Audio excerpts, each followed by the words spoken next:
नहीं આપણાથી ના થઈ શકે તો ફૂલ ને ફૂલની પોખડી કરવી, પણ કોઈ દાડો ખોટી વસ્તુ કોઈ દેવને ચડાવાય નહીં. અમારા તો એ 10 પાઘડીઓ ખોટી પડી છે,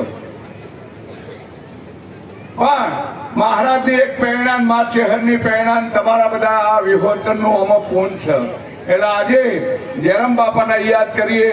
આપણી વિહોતરમાં ખૂબ મા ચેહરનો પ્રતાપ છે, ગોગા મહારાજનો પ્રતાપ છે.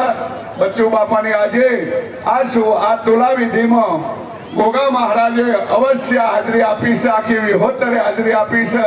મા ચેહરના 18 આલમ સેવક છે, એમને હાજરી આપી છે.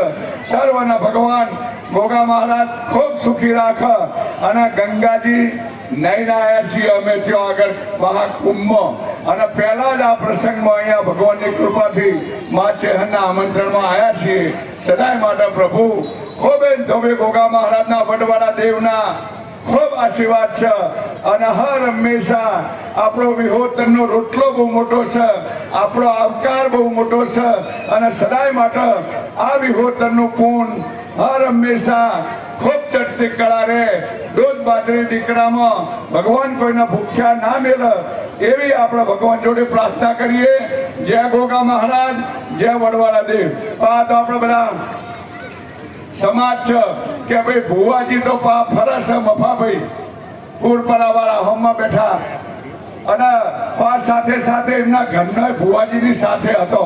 આ તો બહુ સમાજમાં આવી વાતો કરે, પણ ગોગા મહારાજની અને ચેહરમાંની પ્રેરણા હોય તો જ હોય ડગલું મોડાય, નકર ના મોડાય. એટલે ભગવાને આપણને પરમાત્માની આપણા પર કૃપા છે.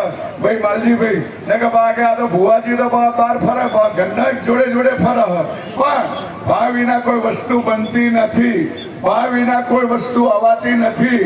એક માણસ પાડોશમાં ગૌ બેઠો હોય તો સાંભળે, અને એક માણસ ખોટો જોડે બેઠો હોય તો આપણને પાલવતું નથી. આ સમયમાં ગોગા મહારાજની ખૂબ પ્રેરણા છે, મા ચેહરનો અને બચ્ચુ બાપાનો ભાવ ને એ પરિવારનો ભાવ.